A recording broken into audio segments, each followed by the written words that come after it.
Of course, it's the solution to all problems, turning it on and off usually.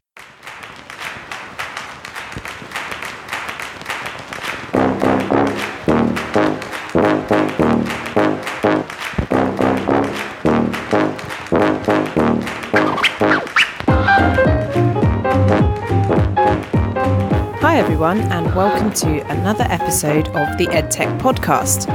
This week, I missed the launch of the Institute for Ethical AI in Education, as I was hiking along the Lizard Peninsula in Cornwall with only the blazing October sun to keep me company.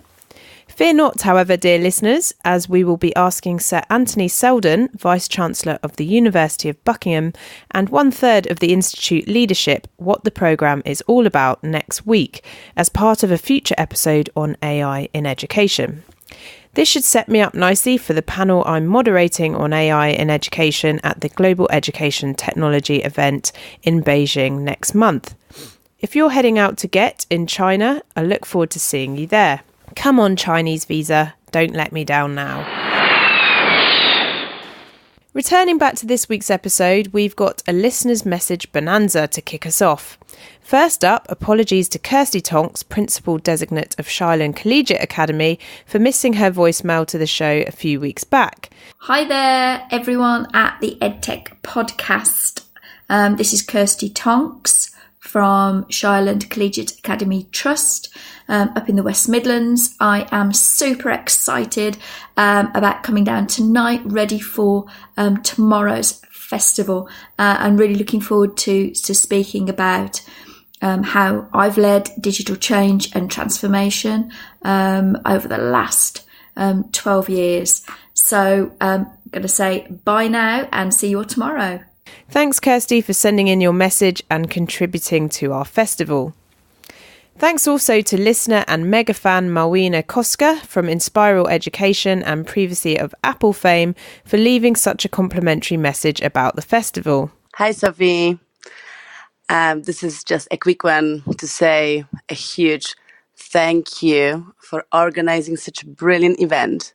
I absolutely love the Edtech Podcast Festival, and I felt super energized, super inspired, and I had really meaningful conversations during all day. So congrats one more time. I think we all needed this type of event in EdTech. So thank you. Staying your biggest fan. Have a great rest of your day. All the best, Malvina. Bye.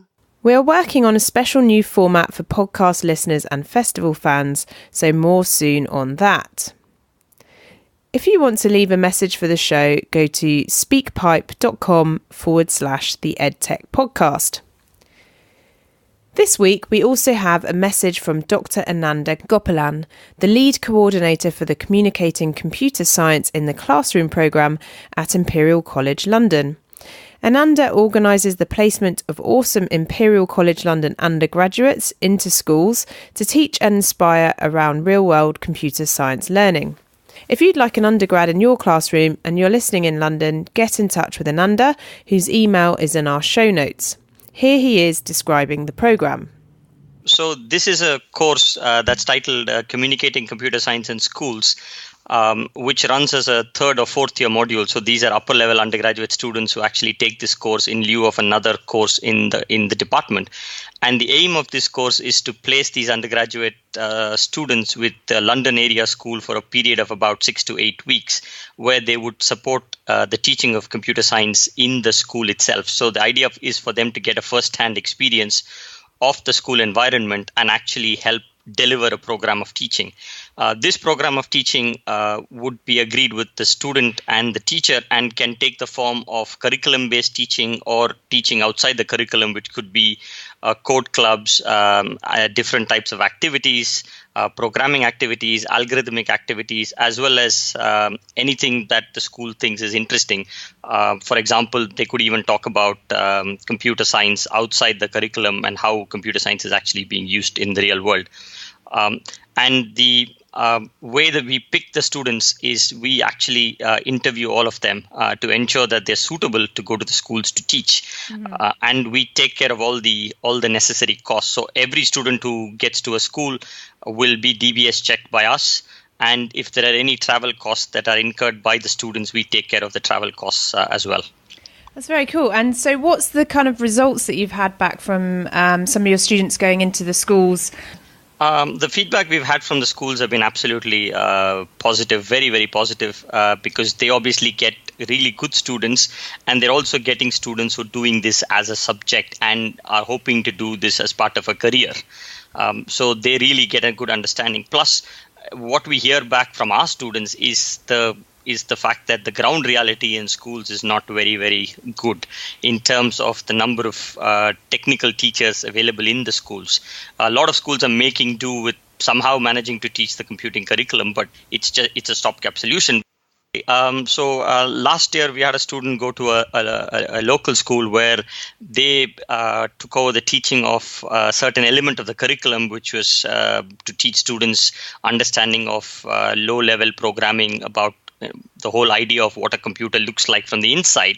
And in order to be able to do this, the student actually built a mock-up machine in terms of allowing them to play around with it online. So the students got a very good understanding because our student could build a tool that allows them to understand that. And it was absolutely outstanding that the student was able to do that in 6 to 8 weeks. Another student, for example, a few years ago went and taught them pretty much the entire half the curriculum that we teach our students about a particular programming language and really kept it at the cutting edge, which meant that students, so this was taught to students at a slightly higher batch level. So they were doing the GCSE and A levels, which meant that students actually got a good understanding of what computing would be like in the real world, or what would they be learning as students in a computing degree. And you could kind of see the reactions of the students based on whatever was mentioned in the report, that they really got their eyes open, being like, oh my God, this is what computing is like, rather than ICT, which is kind of what was the curriculum for many, many years. So it's important for students to be able to get an understanding of what computing in the real world is, not just filling up spreadsheets and data, but actually be able to program the underlying environments, which really gets them very excited.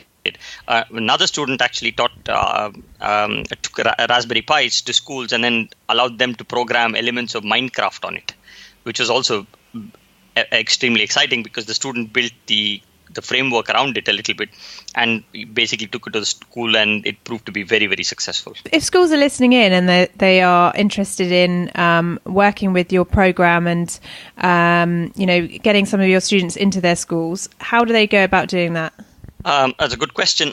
So all they need to do is email me, and we can set it up based on our discussions with the school. The schools don't need to submit any paperwork. The only thing the schools need to do is to have a commitment that they're happy to take our student, happy to take care of them, because our students are still students. They're not necessarily teachers. So they need to be, the environment has to be such that the students feel comfortable delivering the lessons. And that's all that we ask from the schools, as a matter of fact. And we've got schools engaging from primary to A levels. So we've got a wide range of schools.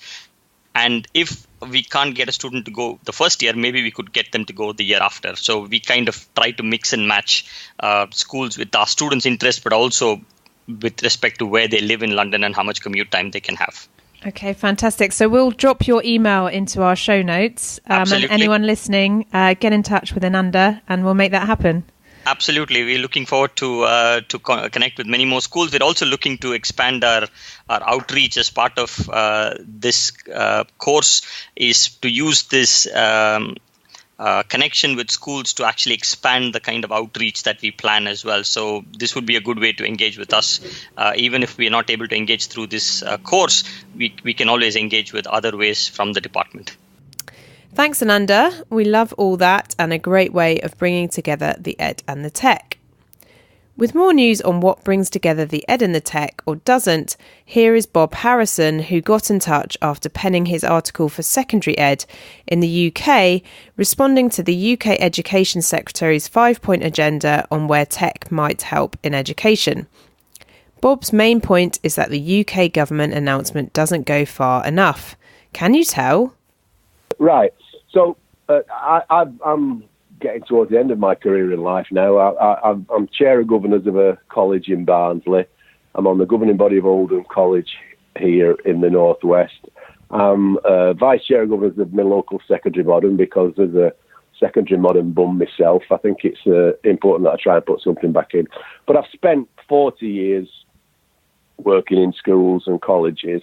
And then when I retired as a principal of a big FE college in the late 1990s, I went to work for Toshiba as their education advisor for Northern Europe. So I've had, 35 years in education and still in education, but I also had a very interesting 15 years working in the tech industry for Toshiba, Northern Europe. So my perspective, it comes from having lived with and worked with and married to teachers. I've got children who are teachers, so my perspective is very heavily grounded in teaching and learning, but with a tech perspective. And of course, my most famous claim to fame was that I sat on the ministerial education technology advisory group set up by Matthew Hancock when he was the FE and skills minister, and they were called FELTAG and ETAG, which fortunately FELTAG is still been having an impact in further education learning technologies action group. In fact, I chaired a conference last week at the TUC, FELTAG 5 years on. Sadly, the Education Technology Action Group, chaired by Stephen Heppel, reported, and the three ministers that had commissioned it got sacked or got reshuffled, and the report got buried. So I've had a range of experience, but I'm still active. I'm passionate about the potential that technology has got to transform learning, teaching, and assessment. But sadly, as the article in SecEd highlights, I'm struggling to get enthusiastic about the Damien Hines recent epiphany about how technology can transform teaching and learning and assessment, because it ignores the context in which most of us in education are working at the moment, which is summed up by Paul Haig, the head teacher at King Egbert School in Sheffield, who said in the article, the quote that he gave me was, any ideas of using technology to transform learning and teaching and assessment and a pure nostalgia now, because we've had 6 or 7 years of complete neglect and a deconstruction of the support systems. And that's what the article really says. So whilst the Secretary of State might think it's a great epiphany, and his article in the Daily Telegraph in the middle of August, I mean, how many teachers read the Daily Telegraph in the middle of August? I think the civil servants thought it was a great breakthrough. Personally, I think we've got a lot of work to do to make up. And I'm sorry, but a short puff piece in the Daily Telegraph identifying 5 areas of potential opportunity for the use of technology with no money attached, I'm afraid doesn't really wash it. Particularly when, Damien Hines managed to find £50 million to expand grammar schools. So we can expand selection and find £50 million, but if we want to improve teaching, learning and assessment with the use of technology, which I believe is not only desirable but essential if you want to prepare our young people for a future in a digital world, we can't find anything other than a puff piece in the Daily Telegraph. So some might call me cynical. Some might say I'm sceptical. I know I'm not flavour of the month with the DFE at the moment, but then again, I take that as a badge of honour because I see what's happening in our schools and colleges, and frankly, we are not preparing our young people for the future in the digital world. And despite what ministers say, there's an awful lot of work to do to make up for the neglect and lack of political leadership over the last 5 or 6 years. I was thinking about this, and I was thinking, if, for example, in a twist of fate, you were suddenly leading that EdTech policy team at the DfE, what would be the first 3 things you would do if you were in that position? Okay. Well, first of all, I would not necessarily. I wouldn't put something in the Daily Telegraph. If we're going to bring about change in the education system, it's not going to happen by being led by people from Microsoft or Google or Intel or Apple or Toshiba or anybody else, I'm afraid. Teachers are the people that will bring about this change. And in order, and from my experience in working with teachers will be inspired by and will believe what other teachers tell them. So my starting point will be, let's not start with asking industry what they can do. I mean, in fairness to industry, and I would, my colleagues at Toshiba and Microsoft and Apple, and Google, they spend an awful lot already. I mean, CPD programs, the Distinguished Educator programs, and all those. So the industry's already doing a lot, but I'm afraid the motivation for change has to come from within the education sector, and that means teachers. So I would start, not dissimilar to the work that we did with Feldtag, by identifying a vision. What's the vision for my grandchildren? 6 of them will be leaving school in between 2027 and 2037. Now, just you imagine, Sophie, the technology that you and I are using now for this podcast, and reflect on the changes in technology you and I have been got used to in the last 18 months, 18 months. And then fast forward and project that to 2027 to 2037.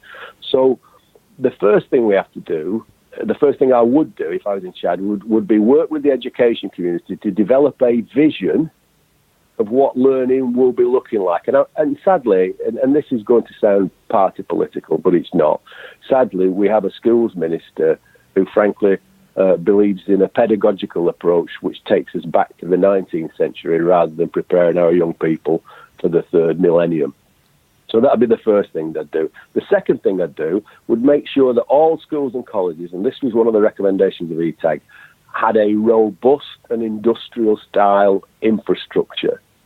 So super fast broadband, enough investment to make sure that the kit works. Because one of the things that puts teachers off innovating with technology is the fright it's going to fall over and not work. And I've taught motor vehicle 4 on a Friday afternoon, and the last thing you want is the PowerPoint to go down or whatever technology you're trying to use, because you're going to get eaten alive.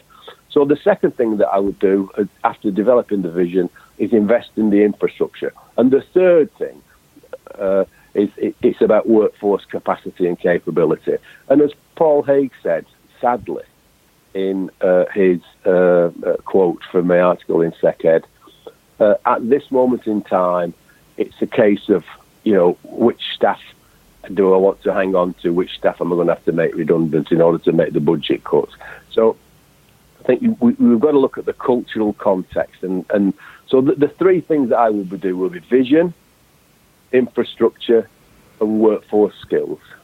And if I can add a 4th, if it's Desert Island. That's a bonus one. The Desert Island dish. If I had a 4th, the 4th one would be to look very carefully at the regulatory framework that we've currently got. So Ofsted, Ofqual, the funding agency, and look at the way that we hidebound our teachers. I mean, the assessment process. Let's just take that for an example. We are currently teaching children using technology and everything like that, and it's like them learning to drive in Formula 1 cars, and then using them, asking them to ride a horse for their assessments, because they're essentially writing on A4 sides of paper for an hour and a half and everything like that. So the assessment system, the inspection system, and the funding system at this moment inhibit innovation with the use of technology. So I think that those would be my 4 things. It's unlikely to happen, kid, I have to tell you. I'm not likely to get into a position of power to do that, but if I was, that's what I would do. Well, hopefully we'll try and invite one of the policy team on to come and give their perspective as well, and that would be great to discuss with them. Thanks, Bob. It's almost like your magic wand is working, with the latest Ofsted announcement downgrading the role of assessments in the overall measurement of quality teaching. What's next? Bob and I also talked about the difficulty of creating an educator vision when there is such disagreement on what makes good teaching and learning, but we also agreed on the knowledge versus skills choice being a false dichotomy, something that comes up in this week's episode with Schools Week. We'd love to hear back from the DFE on the latest developments. Let's see. Delivering some of those latest developments, the British Educational Suppliers Association, or BESA, are working with the Department for Education to develop an online portal to feature impactful EdTech products. The portal, titled LendEd, is currently in development phase and BESA are seeking feedback. To give the portal a road test, go to our show notes for the version 1 login. Continuing the theme of English educational policy, it's now time for this week's episode, the Schools Week live recording from our podcast festival with Catherine Murray, digital editor, and Jess Staufenberg, senior reporter at Schools Week, commenting on everything from Ofsted to Damien Hind back in late September. If you're listening in around the world, do get in touch to let us know what you think. Lots of interesting stories from school transparency to national computing success. Here we go.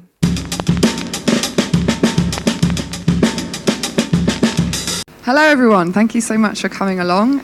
This is the Schools Week podcast at the Edtech Festival. What are we doing today, Kath? Today we're going to review the big stories from this week's news agenda.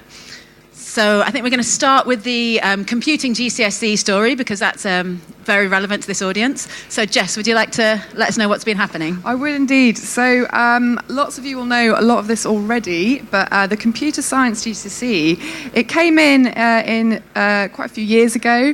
It was sort of introduced as a way of getting something more academic, focusing on coding and programming, and it was introduced back in 2015. And what we have now is a situation, Kath, the problem is that lots of girls aren't taking the subject and lots of pupils from pupil premium aren't taking the subject either, basically because it's really kind of nerdy is the talk on the ground. So I'm a little confused because what I heard was that it was a good curriculum, that a lot of the computer science people had got behind this curriculum. So what's gone wrong? So it was designed by the British Computer Society and they came up with this idea, let's have a really coding heavy qualification.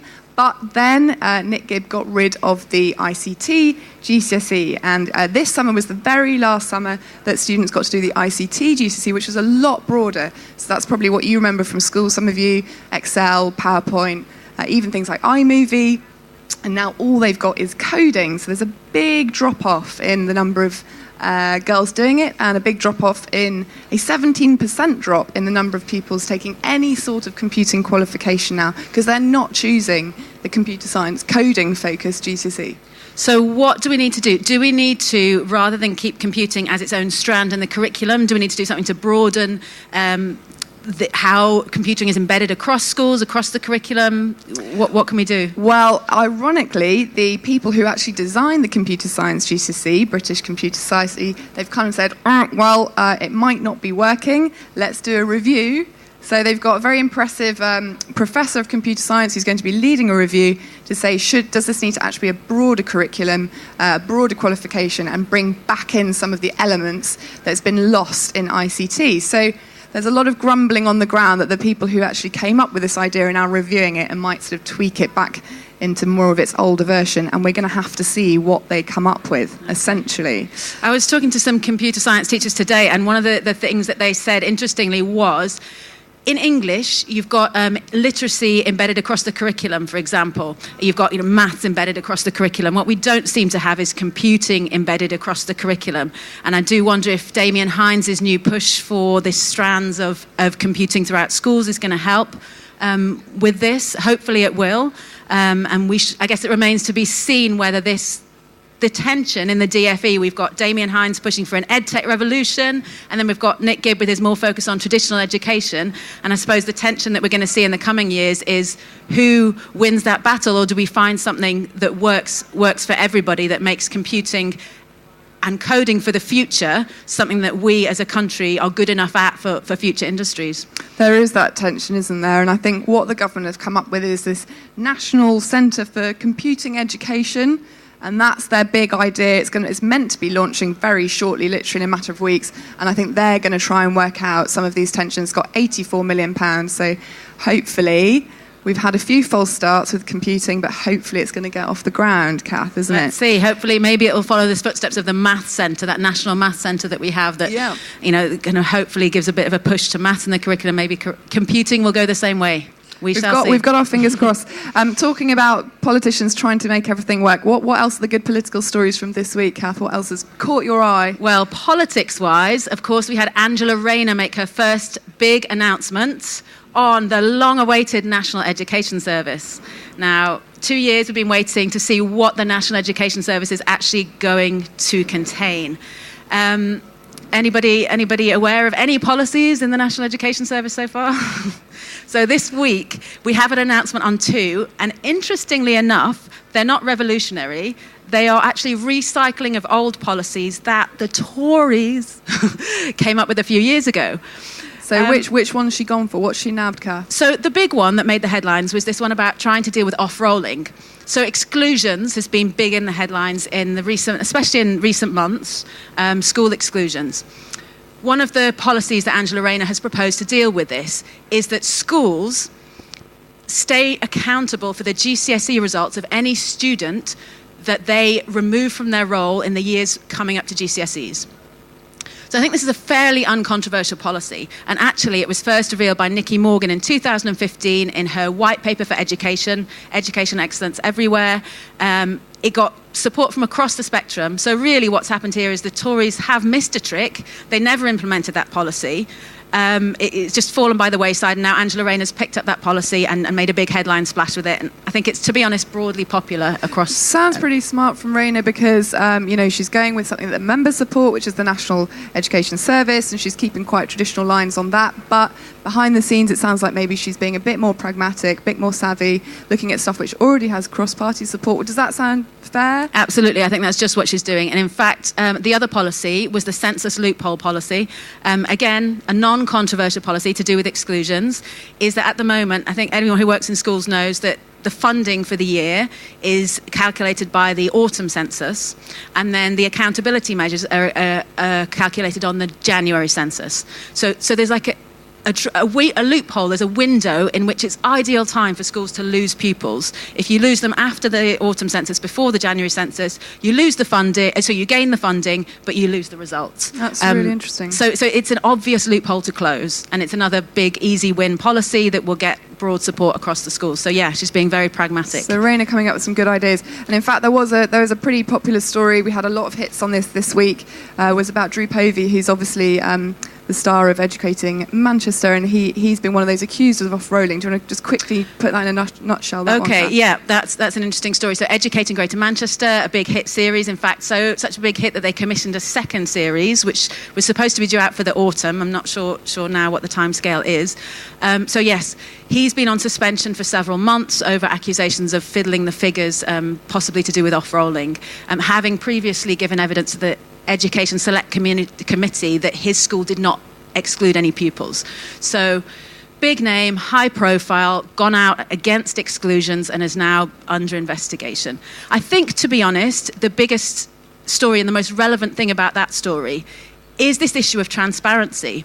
Will we ever know what happened to Drew Povey? Will we ever know the story behind his case? Actually, it's possible we might not. And the reason for this links back into Angela Rayner here. Go with me for a second. So Drew Povey's school is council maintained. If we as journalists want to get information about that investigation into Drew Povey, we're not going to be given the documents. If we wanted to do the same thing in an academy, we'd be able to request those documents and see what had gone on behind the scenes. So there's potentially more transparency in the academy system. What's actually Angela Rayner said about academies? Is she going to scrap them? So interestingly, Angela Rayner's base and the National Education Union, which might be seen to be more Angela Rayner's base, is against academisation. They're anti-academy by policy. And Angela Rayner has come out to say she's not anti-academy. She doesn't mind whether your school is an academy or a maintained school. It's all about, is it a good school? Which I think is very pragmatic, to be honest. And especially in this sense, academies are more transparent than local authority schools. They have their problems. We've all seen the scandals. But they also, local authority maintained schools are not a panacea, and they do have big problems of their own, especially over this transparency issue. So Angela Rayner not coming down hard on academies, saving her money not to put into school structures, not into rolling back academies, but saving her money to pledge it, if she does have money for education, to pledge it into teacher pay and into school budgets is a very smart move. Okay, so on to pay now. So we've had a bit on computing, a bit on Angela Rayner and politics, but pay is the thing that really gets teachers hot under the collar. Understandably, they're an incredibly hard-working profession, and it was, I think, our biggest hits this week, wasn't it, Kath, was our teacher pay stories. So last week we've done a number of stories, but you may know that teachers have been told that they're going to be eligible for a 3.5% pay rise if they're in the unqualified or main pay scale. A little bit less, the government decided against the advice of the School Teachers Review Body, but 2% for teachers on the upper pay range and a 1.5% rise for all those very hard-working teachers and school leaders. So hold on, that does seem like a sensible policy to me. I might be going out on a limb there. But if you have limited money for schools, doesn't it make more sense to pay the teachers on the lower salaries more, especially if we have retention and recruitment problems in the lower ends? I think that was the thinking, Kath. I think the only problem is we actually also have a head teacher retention and recruitment crisis Crisis might be too strong a word. So lots of heads came out and said, look, what kind of a reward is this for heads that they don't get the same level of an increase? But yeah, I see what you're saying. However, so Schools Week did a little bit of digging into this, and one of the things that we were looking at is whether schools would be left short by this pay rise, sort of, because what the government said is it's fully funded. They seem to have a number of caveats in. First of all, the first 1%, you may be aware, schools actually have to cover themselves, because the idea is there is a 1% pay cap anyway, so that schools would have budgeted for that anyway. So already schools have got to meet the first 1% themselves. And the government said, we'll do the remainder. And there's something else, isn't there, to do with what kind of teachers you have in your school as to whether you're going to get the right amount of money. Explain that to me. This is it. So there's kind of two elements to it. First of all, if you're a special educational needs school, I was speaking to some last week, and I know of one that's going to be £3,500 short. This year. Because they need more highly qualified teachers? This is because they have a higher staff to pupil ratio. So, for example, this particular school, I think, had 270 pupils but 29 classes. A normal mainstream school would have 270 pupils but 9 classes. So there's loads of teachers. And the key point here is that the government are going to fund the pay rise based on pupil numbers, not on staff numbers, if that makes sense. So it's divided by pupil. It seems fair in the sense that if you've got an overstaffed school, you don't want to overly reward them. Right. And the government needs to come up with a quick way of working out how much everybody was owed. There is actually a higher rate for special needs schools to account for this issue, that they'll have more staff. But it looks like, at least in a number of schools we've spoken to, another one I spoke to is going to be £5,000 short. It's still not quite making up the money. Some schools are going to be out of pocket. And then what about schools who've got more teachers at the higher end of a pay scale? That's going to be a problem too, is that right? So the actual main pay scale, it's not one salary. It goes from about 22 grand up to a little bit over 30 grand, I think. So it's within itself varied, and that's the scale that will have 3.5% increase. Bear with us here. We know this is really nerdy. We are very nerdy about this kind of thing. But the issue is that, therefore, if you have way more teachers at the upper end of the scale, you're going to have to dole out more cash to them, theoretically, for that 2.5% increase than if you've got a lot of teachers at the bottom end of the scale. So a school with loads of inexperienced teachers could potentially end up with more cash left over from the lump sum given them to the government than a school with lots of teachers on a higher pay. Because if both schools have exactly the same number of pupils, the same sector, the same area of the country, they're going to get the same lump sum. It basically doesn't take into account staff numbers or how expensive your staff are. So I think what I'm hearing here is that if you have a lot of NQTs, rather than you've done a good job of retaining staff, you're going to be potentially penalised financially. Potentially. We need to hear from people. If there's anyone who's in that type of school who wants to tell us how much you're short or in surplus, that would be great. But that's what we're anticipating. Okay. So one of the issues, of course, when you don't have enough money in your coffers in schools, what usually suffers, I'd say, what gets cut is things like teaching sports and also the curriculum, Kath, and that was one of our other big stories this week, wasn't it? It was. We've had a curriculum blog written by the Chief Inspector of Schools, Amanda Spielman, who, as we all know, has been focusing on curriculum for the last couple of years. So broad and balanced curriculum is a big catchphrase for Amanda, which is great. I think a lot of people can get behind that, a broad and balanced curriculum. Where we have a problem, obviously, is where we run into clashes with what the government requires of schools in terms of accountability. It's got SATs, the EBAC. Is that the idea that there's a narrowing down? Exactly. So it's primary level, for example, Key Stage 2 primary, you've got English and Maths SATs that they're all working towards, and often what you see is a narrowing of the curriculum in Year 6 towards a focus on English and Maths. And what Amanda Spielman has been saying is, we want to see you teaching a broad and balanced curriculum. We want science, we want geography, history, art, music, all those things being taught to students. It's not about your exam results, it's about, do you give them a broad education? So what's she done now, Kath? What's this blog saying? So the latest blog from Amanda Spielman is that they've looked at 23 schools, all identified for having a particular curriculum focus. And they've gone into those schools, sent an inspector in for a day and talked to the school leaders about how they are structuring their curriculum, how they're designing their curriculum, how they're trying to ensure that it is broad and balanced.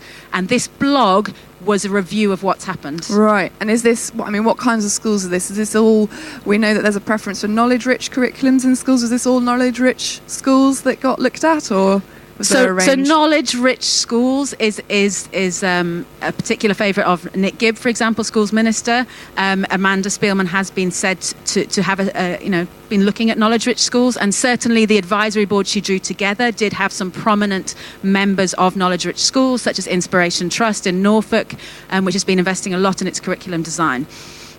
So yes, there could be said to be a skew towards the knowledge-rich schools in this review.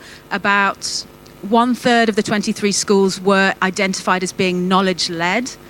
About a half of them were knowledge engaged, and then the remaining few were skills-led curriculums. So there were some skills in there. There were a few skills-led schools in there, yeah. Great. So what she I know that she's been accused of, sort of advocating a pub quiz approach to knowledge. What kind of came out of this blog? Has she defended herself that that's not what she wants? So she did defend herself, saying it's not pub quiz knowledge. We're not just doing tests about bits of knowledge. It's about how does knowledge fit in the broader spectrum to a well-structured curriculum.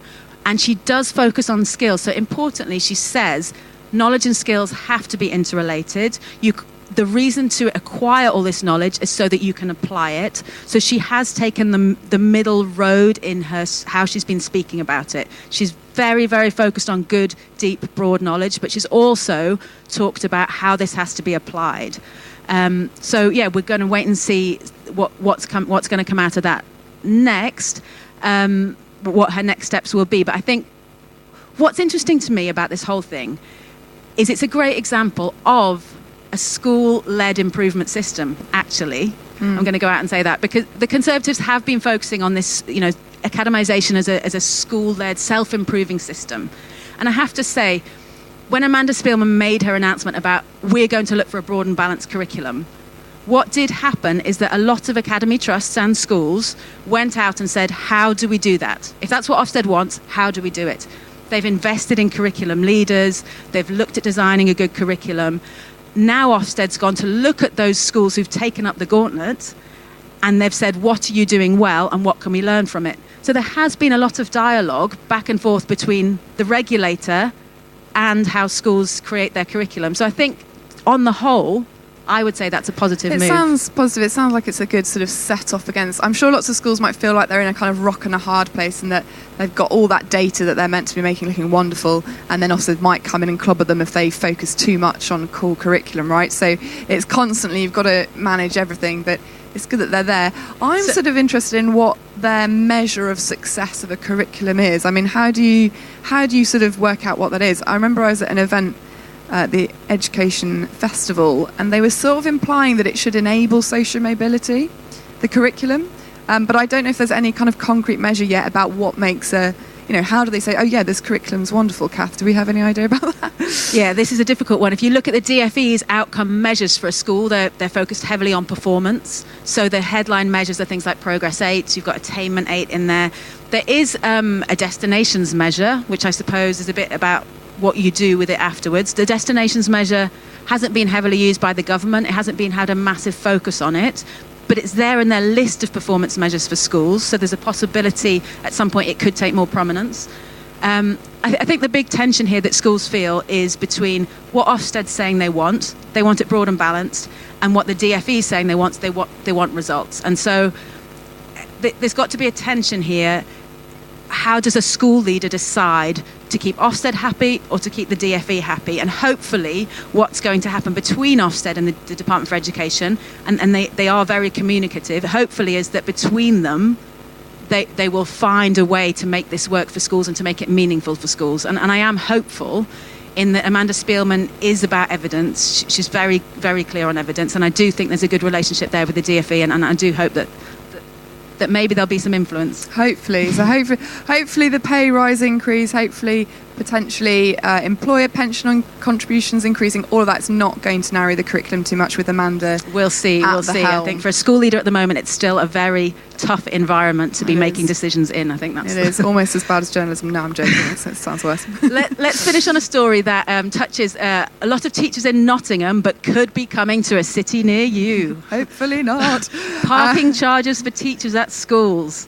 So, it's a controversial story of the week. So what's happening in Nottingham, Jess? So in Nottingham, we found out an investigation this week. Nottingham City Council have decided to introduce, they've had it since 2012, a fee to basically park your car outside the school. It's about £400 per parking spot for the school to pay. What's obviously happened, the school has passed this charge on to the teachers. So teachers are paying anywhere between, I think it was sort of £150 and £500 or something, kind of £2 a week, up to 45 quid a month, something like that. And so what's happening is lots of teachers instead are the idea is to send more teachers onto public transport to enable cleaner air and more sort of less emissions. Congestion, and so which seems like a good idea in a city environment. That's right, it's not going to be in rural environments, we're cities. So what's controversial about saying we have to pay for parking to reduce the amount of car usage in a city? What's wrong with that? Well, first of all, obviously teachers don't feel like they have loads of cash swilling around in their pockets to just shell out on car parking fees. Neither do schools.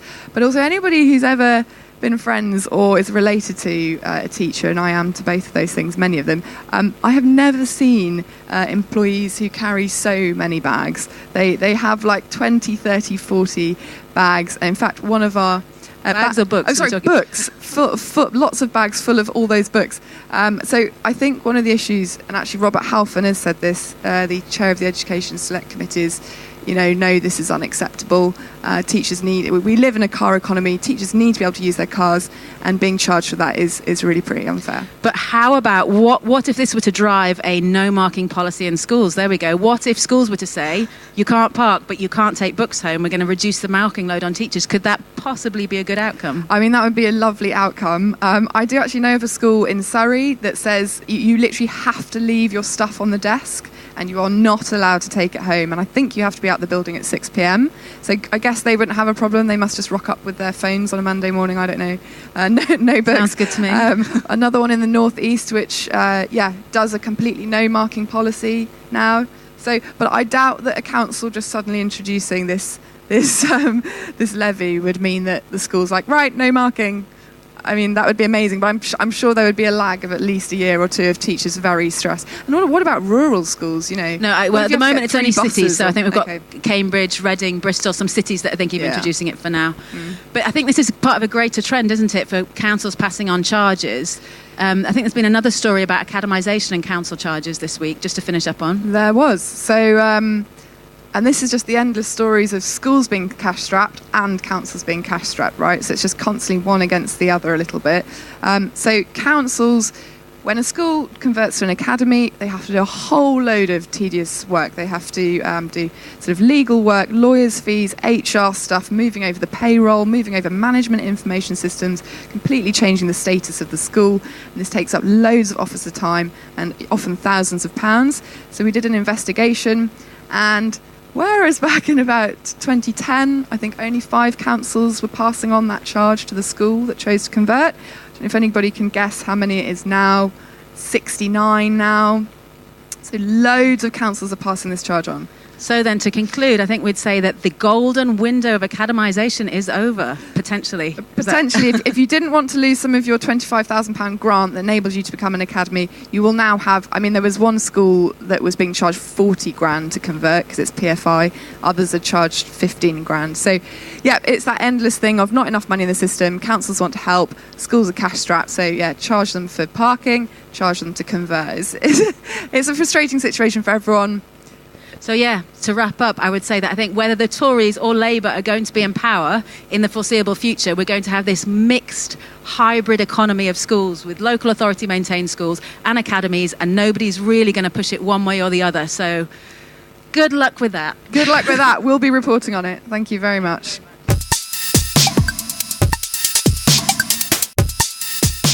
Thanks for listening, everyone. Don't be shy. Do leave us a review on iTunes or wherever you are listening in. A big shout out to all the entrants to the BET Awards and Reimagine Education Awards. I've been judging both and I can vouch that it is indeed a rigorous process. Phew! Whilst in the Southwest this week, I also got the chance to check out some awesome schools. So a big shout out to Goalworthy Primary, Whitchurch Primary and Horrabridge Primary, as well as Penmore Nursery. Have a great week. And remember, enjoy the small things.